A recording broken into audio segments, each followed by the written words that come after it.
بسم الله الرحمن الرحيم. يا أيها الذين آمنوا أطيعوا الله وأطيعوا الرسول وأولي الأمر منكم، فإن تنازعتم في شيء فردوه إلى الله والرسول إن كنتم تؤمنون بالله واليوم الآخر. اعوذ باللہ من الشیطان الرجیم. بسم اللہ الرحمن الرحیم. الحمد للہ رب العالمین، والصلاة والسلام علی حبیب قلوبنا وطبیب نفوسنا وشفیع ذنوبنا افضل الاولین واشرف الاخرین العبد المعید الرسول المصدق المحمود الاحمد ابی القاسم محمد. اللہم صل علی محمد وآل محمد وعجل فرجہم واہل بیتہ الطیبین الطاہرین المعصومین المظلومین الغر المیامین الذین اذہب اللہ عنہم الرجس وطہرہم تطہیرا. اللہم صل علی محمد وآل محمد وعجل فرجہم. اما بعد فقد قال رسول اللہ صلی اللہ علیہ وآلہ وسلم: وبالحسین تسعدون، الا ان الحسین باب من ابواب الجنہ، من عاندہ حرم اللہ علیہ الجنہ. مومنین کرام، آپ کے خدمت میں ایام عزا کی مناسبت سے عزاداری کی اہمیت اور عزاداری کے آثار کے حوالے سے کچھ گفتگو کرنا ہے. آج جس موضوع پر آپ کی خدمت میں مختصر عرائض پیش کرنا ہے، اس کا عنوان عزاداری کی اہمیت اور عزاداری کے بے شمار آثار اور فوائد ہے. عزاداری وہ کبریت احمر ہے، وہ عظیم سعادت اور خوشبختی کا وسیلہ ہے کہ عزاداری کے ذریعے سے انسان ہزاروں فوائد اور ہزاروں برکات اور ہزاروں سعادتیں اور خوشبختیاں جو ہے وہ پا سکتے ہیں. اور اسی وجہ سے ہمارے ائمہ نے عزاداری کو بہت زیادہ اہمیت دی ہے اور فرش عزا بچھانے کی اور مجالس قائم کرنے کی اور اس میں آل محمد کے فضائل اور آل محمد کے مصائب بیان کرنے کی ہمیں تاکید کی گئی ہے. حقیقت میں انسان سعادت چاہتا ہے، خوشبختی چاہتا ہے اور دنیا اور آخرت دونوں کی کامیابی چاہتا ہے. اور یہ جو سعادت ہے، خوشبختی ہے، وہ در آل محمد پر ہے. جو انسان در آل محمد پہ آ جائے تو اسے دنیا کی بھی کامیابی اور سعادت مل جاتی ہے، اور آخرت کی بھی کامیابی اور خوشبختی وہ در آل محمد پر موجود ہے. اسی وجہ سے زیارت جامعہ میں حضرت امام علی نقی علیہ السلام کا فرمان ہے: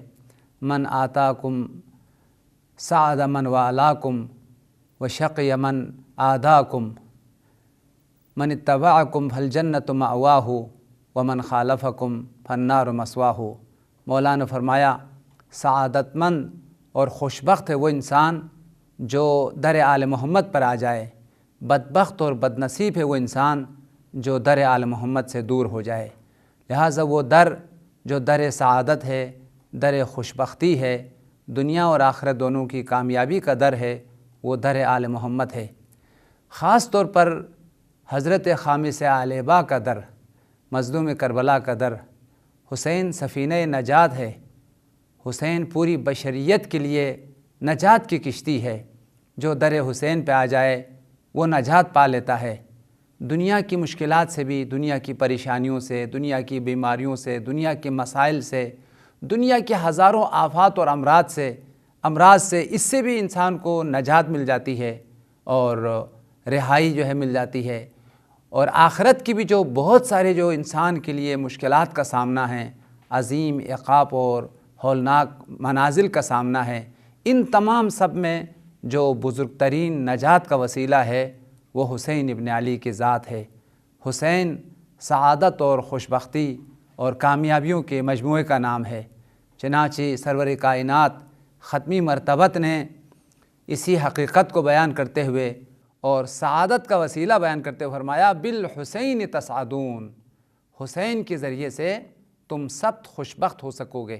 کامیاب ہو سکو گے۔ اگر تم سعادت چاہتے ہو، خوشبختی چاہتے ہو، تو سعادت کا جو وسیلہ ہے، خوشبختی کا جو وسیلہ ہے وہ میرا بیٹا حسین ابن علی ہے۔ حسین وسیلہ سعادت ہے، بالحسین تسعدون، حسین کے ذریعے سے سعادت پاؤ گے، کامیابی پاؤ گے۔ پھر فرمایا الا ان الحسین باب من ابواب الجنہ، حسین بہشت کی دروازوں میں سے ایک در کا نام ہے۔ اس در کے ذریعے سے، اس دروازے کے ذریعے سے انسانوں میں سے اکثریت جو ہے وہ بہشت میں چلی جاتی ہے۔ لہٰذا جو جنت کا دروازہ ہے، جنت تک پہنچنے کا جو وسیلہ ہے وہ حسین ابن علی ہے۔ مزید فرمایا من عاندہ حرم اللہ علیہ الجنہ، وہ انسان جہنمی ہے جو حسین سے عداوت کرے، جو حسین سے دشمنی کرے۔ وہ شخص جنتی ہے، سعادت مند اور خوشبخت ہے جو حسین سے محبت کرے اور حسین کے غم میں روئیں اور حسین کی عزاداری جو ہے وہ منائیں۔ لہٰذا حسین کی عزاداری منانے کی، حسین کی عزاداری کو قائم رکھنے کی، حسین پر رونے کی، خاص طور پر مجالس عزا کو قائم رکھنے کی اور فرش عزا کو بچھانے کی بہت زیادہ روایات میں تاکید کی گئی ہے، اور اسی راہ کو راہ سعادت، راہ جنت، راہ خوشبختی جو ہے وہ قرار دیا گیا ہے۔ لذا ہماری ذمہ داریوں میں سے، ہماری اہم ترین مسئولیتوں میں سے اور ہمارے وظائف میں سے ایک اہم ترین وظیفہ مجالس کو قائم کرنا ہے، اور ان مجالس کے ذریعے سے آل محمد کی پیغامات کو پہنچانا ہے، آل محمد کی معارف کو پہنچانا ہے، ان کی تعلیمات کو جو ہے وہ لوگوں تک جو ہے نا وہ پہنچانا ہے، اور انہی مجالس کے ذریعے سے خود ہم بھی معرفت حاصل کریں، معارف اہل بیت کو جو ہے لوگوں تک پہنچائے۔ چنانچہ مجلس کا قائم کرنا اور فرش عزا بچھانا، ان مجلسوں کے ذریعے سے پیغامات آل محمد کو دنیا تک پہنچانا، یہ ہماری اہم ترین ذمہ داریوں میں سے ہے۔ لہٰذا مولا نے دعا دی ان لوگوں کو جو مجالس عزا قائم کرتے ہیں اور ان مجالس کے ذریعے سے آل محمد کی احادیث کو، آل محمد کے ارشادات کو، آل محمد کی تعلیمات کو بیان کرتے ہیں۔ اس روایت کو علامہ مجلسی نے بہار الانوار میں، اور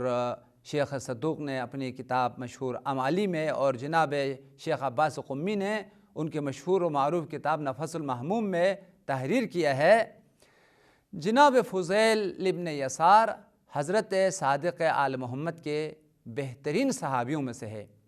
جناب فضیل جب حضرت صادق آل محمد کی خدمت میں وارد ہوئے تو مولا نے فضیل سے سوال کیا، اے فضیل،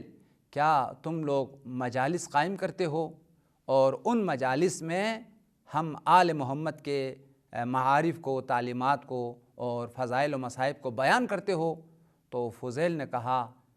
نعم یا ابن رسول اللہ، ہاں ہم مجلسیں قائم کرتے ہیں اور فرش عزا بچھاتے ہیں، ان مجلسوں میں محمد و آل محمد کے معارف اور ان کی تعلیمات اور آپ حضرات کی فضائل و مصائب کو ہم بیان کرتے ہیں۔ پیغمبر مولا امام صادق نے فرمایا،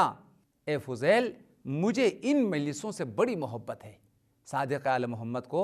ان مجلسوں سے محبت ہے جن مجلسوں میں ذکر آل محمد کیا جائے، جن مجلسوں کے ذریعے سے آل محمد کی تعلیمات کو عام کیا جائے، تعلیمات آل محمد کو بیان کیا جائے۔ اس کے بعد پھر مولا نے دعا دی، یا فضیل رحم اللہ امرأن احیا امرنا، اے فضیل، خدا کی رحمت اور خدا کی عنایت ہو اس بندے پر جو مجلس عزا منعقد کرے، جو آل محمد کی مجالس کو برگزار کرے، اور ان مجالس کے ذریعے سے ہم آل محمد کی تعلیمات کو لوگوں تک پہنچائے اور مکتب آل محمد کو احیا کرے۔ اس روایت کا متن یہ ہے، یا فضیل تجلسون و تحدثون، اے فضیل کیا تم مجالس کو برگزار کرتے ہو؟ خود ہمارے اردو ادب میں جو لفظ مجلس ہے خود امام صادق کے لفظ سے لیا گیا ہے۔ ہم ہر اجتماع کو مجلس نہیں کہتے، دنیا میں ہزاروں اجتماعات ہوتے ہیں، ان کو ہم مجلس نہیں کہتے۔ وہ مجلس ہے جہاں آل محمد کی فضائل بیان ہو، جہاں آل محمد کے مصائب بیان ہو، یعنی وہ جلسہ یا وہ اجتماع جو آل محمد کے ساتھ مخصوص ہو، ان سے منسوب ہو، ان کے فضائل و مصائب پڑھا جائے، اس کو ہم مجلس کہتے ہیں۔ اور بڑی عبادت گاہ ہے، بڑی عظیم عبادت کی جگہ ہے۔ مجلس کا لفظ اس نشست کے لیے خود صادق آل محمد نے عطا کیا ہے۔ فرمایا تجلسون، کیا تم مجلس کرتے ہو؟ وتحدثون، اور ان مجلسوں میں ہم آل محمد کے احادیث کو، ارشادات کو بیان کرتے ہو؟ فضیل نے کہا نعم جعلت فداک یا ابن رسول اللہ، میرے ماں باپ آپ پہ قربان ہوئے فرزند رسول، ہم مجالس برگزار کرتے ہیں۔ مولا نے فرمایا انی احب تلک المجالس، اے فضیل ان مجلسوں سے مجھے بڑی پیار ہے، بہت زیادہ جو ہے نا محبت ہے، ان مجلسوں کو میں چاہتا ہوں۔ یعنی صادق آل محمد یہ چاہتے ہیں کہ مجالس اعضاء زیادہ سے زیادہ قائم ہو جائے۔ مزید فرمایا فَأَحْيُوا أَمْرَنَا، یا فضیل اے فضیل ہمارے امر کو زندہ کرو، مکتب آل محمد کو زندہ کرو ان مجالس کے ذریعے سے۔ واقعاً خوش بخت اور خوش نصیب ہے وہ مومنین جو عزاداری کے ذریعے سے اور ان مجالس کے ذریعے سے آل محمد کی مکتب کو زندہ کرتے ہیں، آل محمد کی تعلیمات کو پھیلاتے ہیں۔ ان کے لیے امام صادق نے دعا دی، فرمایا رحم اللہ من احیا امرنا، خدا رحم کرے، خدا بخش دے، خدا کے لطف و کرم نصیب ہو جائے اس انسان کو احیا امرنا جو ہم آل محمد کی مکتب کو زندہ کرے، احیا کرے۔ پھر فرمایا یا فضیل من ذکرنا او ذکرنا عندہ، وہ شخص جو ہمارے مصائب کو ذکر کریں یا کسی کے پاس ہم آل محمد کے مصائب کو ذکر کیا جائے، فخرج من عینیہ مثل جناح الذباب، معمولی سے آنسو کا اگر قطرہ جو ہے اس کی آنکھوں سے ٹپک جائے، غفر اللہ لہ ذنوبہ، اللہ تعالیٰ اس کے گناہوں کو بخش دیتا ہے۔ وَلَوْ كَانَتْ أَكْثَرْ مِنْ زَبَدِ الْبَحْرِ، اگرچہ سمندر کے پانی سے بھی زیادہ اس کے گناہ ہوں تو اللہ تعالیٰ اس کے گناہوں کو، خطاؤں کو بخش دیتا ہے۔ متعدد روایات میں ہے کہ آل محمد کے غم میں رونا باعث مغفرت ہے، باعث نجات ہے، باعث جنت ہے۔ خود سرور کائنات نے فرمایا، صحیح السند اور معتبر روایت میں ہے، من بھکا او ابکا علی الحسین وجبت لہ الجنہ، کوئی حسین پر روئے یا حسین پر رلائے تو اللہ اس کے لیے جنت کو واجب قرار دیتا ہے، اس کی گناہوں کو بخش دیتا ہے، اس کو لائق جنت قرار دیتا ہے۔ البتہ یہاں پر ایک نکتے کا طرف توجہ دلانا ضروری سمجھتا ہوں، گناہوں کی دو قسمیں ہیں، ایک اجتماعی گناہ ہیں، ایک حقوق الناس ہیں۔ یہ جو گناہ جس کے بخشنے کا آل محمد نے ذکر کیا ہے، اس کے گناہ بخشے جائیں گے اور اللہ اس کو جنت عطا کرے گا، اس گناہ سے مراد شخصی گناہ ہیں، اس کے ذاتی گناہ ہیں، اور حقوق الناس مراد نہیں ہے۔ مثلا کسی نے کسی کا حق کھایا ہو، حق غصب کیا ہو، یا کسی کا جو ہے پیسہ اس نے لیا ہو تو وہ آنسو بہائے گا تو اس کا سارا حق معاف ہو جائے گا، قرض ادا ہو جائے گا، اور لوگوں کے جو حق اس نے کھایا ہے وہ سب کے سب معاف ہو جائے گا، ایسا نہیں ہے۔ حقوق الناس کو ادا کرنا اور لوگوں کے حقوق کو ادا کرنا یہ اس کے لازم اور ضروری ہے۔ اور اسی طریقے سے جو اس کے اوپر فرائض ہیں، نماز اس کی رہ گئی ہے، اس کے روزے جو ہیں وہ رہ گئے ہیں، ان نمازوں کی قضا کرنا ضروری ہے۔ ہم نے حسین پر رو لیا، ہماری نمازیں معاف ہو گئی، اب ہمارے روزے جو ہیں وہ معاف ہو گئے، سارے کے سارے واجبات، ایسا نہیں ہے، واجبات کو ادا کرنا ہے۔ ہمارے ذاتی جو ہزاروں گناہ ہیں، کس قدر ہم لوگوں سے آنکھوں کے گناہ ہے، ہاتھ کے گناہ ہے، زبان کے گناہ ہے، جھوٹ بولا ہے، نامحرم کی طرف نگاہ کی ہے، اس قسم کے جو بہت سارے گناہ ہیں، ان گناہوں کو خدا جو ہے وہ بخش دیتا ہے۔ لہٰذا یقیناً گناہوں کے لیے مغفرت کا وسیلہ ہے، ان گناہوں سے مراد شخصی اور ذاتی گناہ ہے، اجتماعی گناہ جو ہے نا وہ نہیں ہے۔ اللہم صلی علی محمد و آل محمد، اللہم صلی علی محمد و آل محمد، اللہم صلی علی محمد و وآل محمد اللهم صل على محمد وآل محمد۔ ایک اور روایت میں حضرت امام رضا علیہ الصلاۃ والسلام نے ارشاد فرمایا، وہ شخص جو ہم آل محمد کے مصائب کو بیان کرے تو اس کا یہ اثر ہے، اس کا یہ برکت ہے کہ اس شخص کے گناہ اور خطا کو خدا بخش دیتا ہے، یہ سعادت مند ہو جاتا ہے، یہ خوشبخت ہو جاتا ہے، اور جنت میں جو عظیم مقامات ہیں ان مقامات پر ہم آل محمد کے ساتھ خدا محشور کرتا ہے۔ یعنی عزاداری کا یہ اثر ہے اور آنکھوں سے آنسو بہانے کا یہ اثر ہے۔ ایک طرف سے انسان سعادت مند ہو جاتا ہے، خوشبخت ہو جاتا ہے، کامیاب ہو جاتا ہے، اور دوسری طرف سے نہ تنہا اسے صرف جنت ملتی ہے بلکہ وہ آل محمد کے ساتھ عظیم ترین درجات پر فائز ہو جاتے ہیں۔ مزید مولا نے فرمایا عزاداری کا اثر اور آنسو بہانے کا اثر یہ ہے، قیامت کے دن ہر آنکھ روتی ہے، اپنی گناہوں پر، خطاؤں پر، معصیتوں پر آنسو بہاتی ہے، لیکن جن آنکھوں نے آل محمد کے غم میں آنسو بہائے اور رونے والی آنکھیں، وہ انتہائی خوشحال ہوں گے اور اللہ تعالیٰ ان آنکھوں کو قیامت کے دن نہیں رلائیں گے۔ یہ روایت بھی عیون اخبار الرضا میں ہے، میں اس کا متن کو آپ کی خدمت میں بیان کرتا ہوں۔ ان الرضا علیہ السلام، من تذکر مصابنا فبکا وابکا لما ارتکب منا کان معنا فی درجتنا یوم القیامہ۔ عزاداری کے آثار، عزاداری کے برکات کو بیان کرتے ہوئے حضرت سامع الحجت نے ارشاد فرمایا، جو ہمارے مصائب کو بیان کریں اور خود روئیں اور دوسروں کو رلائیں ہمارے مصائب کے اوپر، کان معنا فی درجتنا یوم القیامہ، ہم آل محمد کے ہمراہ ہوں گے بہشت برین میں،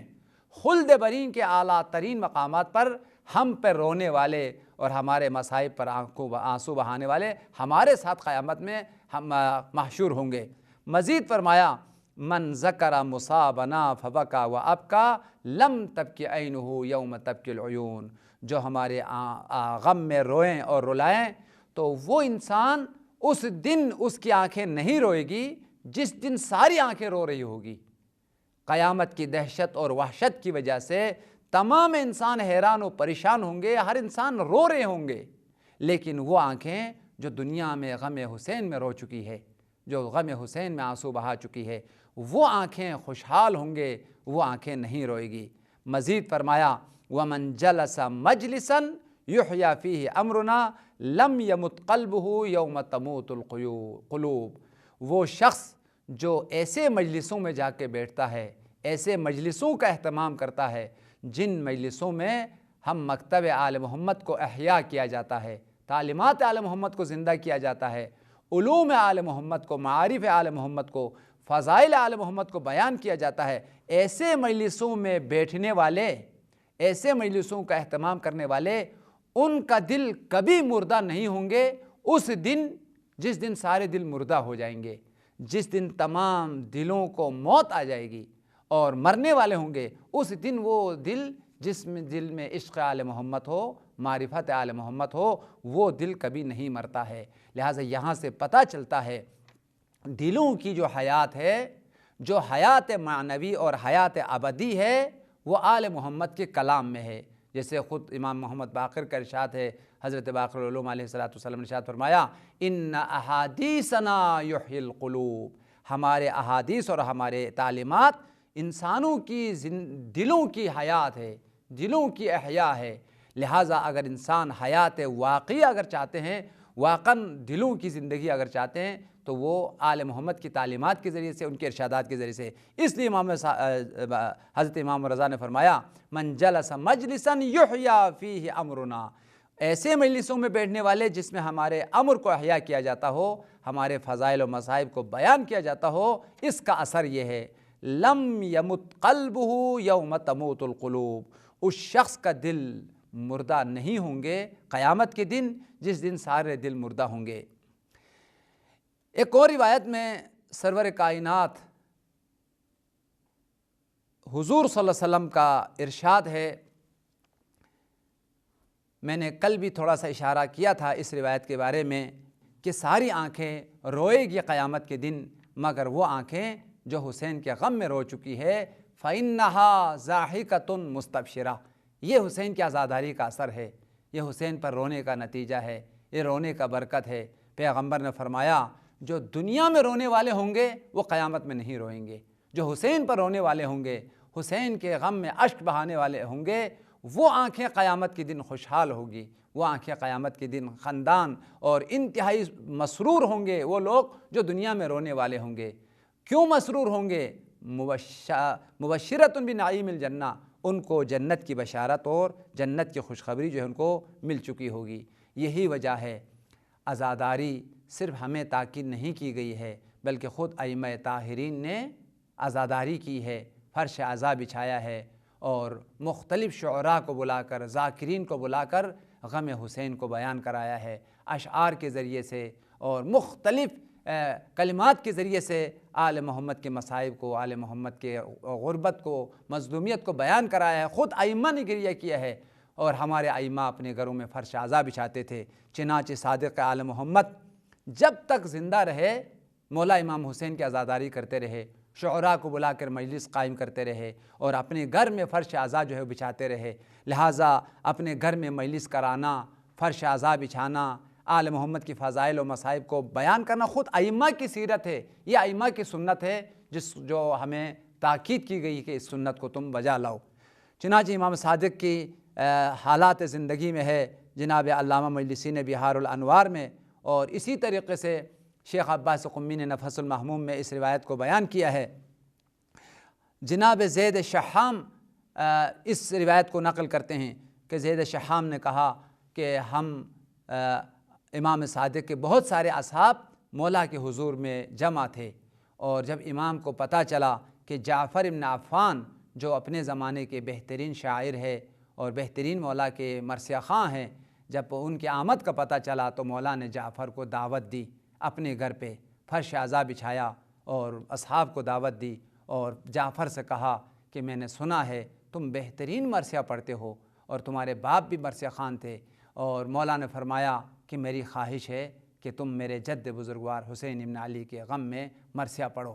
چنانچہ زید کہتا ہے کہ جناب جعفر بن عفان نے مرثیہ پڑھنا شروع کر دیا، اور پس پردہ خواتین کی گریے کی آواز اور خود و اصحاب کی گریے کی آواز بلند ہوئی، اور میں نے دیکھا کہ حضرت صادق آل محمد کی آنکھوں سے آنسو جاری ہوئے، یہاں تک کہ آنسو ٹپک گئے مولا کے ریش اطہر پر اور سینے اطہر پر آنسو جاری ہوئے، اور مولا روتے رہے۔ اور جناب جعفر سے کہا اے جعفر تمہارے مرثیہ کو فرشتوں نے سن لیا ہے اور ہم سے زیادہ فرشتوں نے گریہ کیا ہے، اور اسی وقت پروردگار عالم نے تیرے گناہ کو بخش دیا ہے اور تیرے خطاؤں کو معاف کر دیا ہے، اور اللہ تعالیٰ نے اسی وقت اس مرثیے کی وجہ سے تمہارے لیے جنت کو خدا نے واجب قرار دیا ہے۔ اس کے بعد مولا نے فرمایا اے جعفر جو روتا ہے اور رلاتا ہے اللہ تعالیٰ اس کے گناہوں کو بخش دیتا ہے اور اس کے لیے خدا جنت کو واجب قرار دیتا ہے۔ لہٰذا عزادارو رونا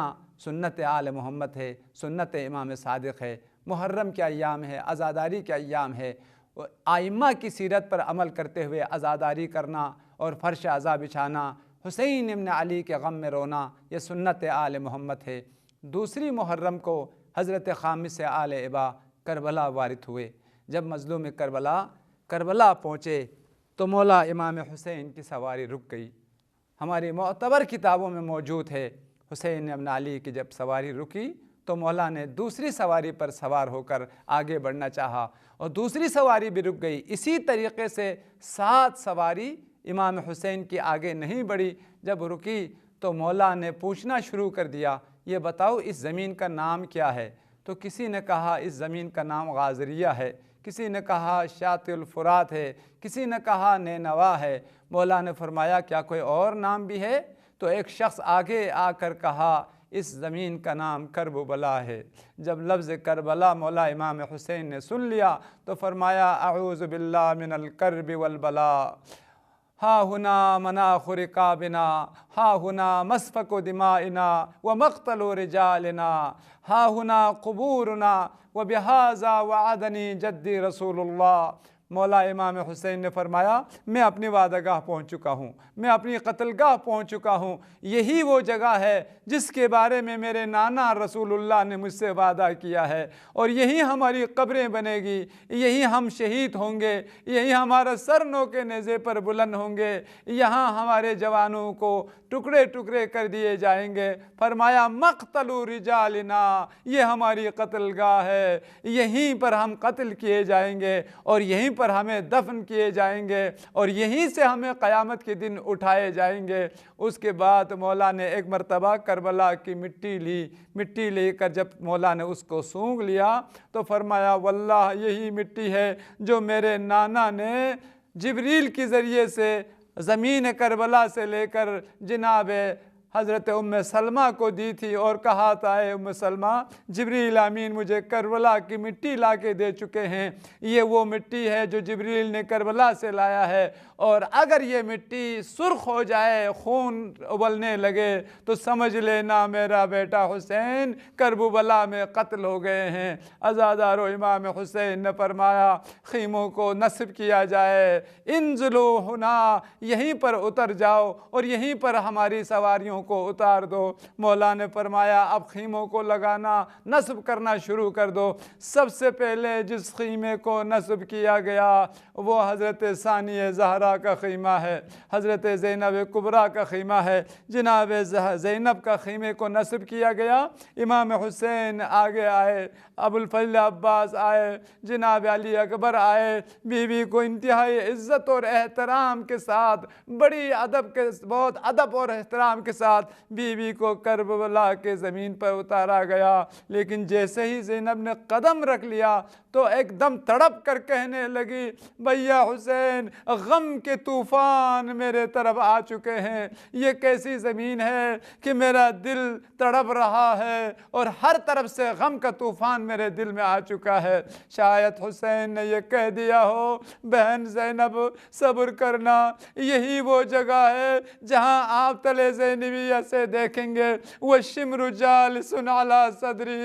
مُولِعٌ سَيْفَهُ، آپ دیکھیں گے کہ میرے گلے پر خنجر چل رہا ہوگا، شمر لعین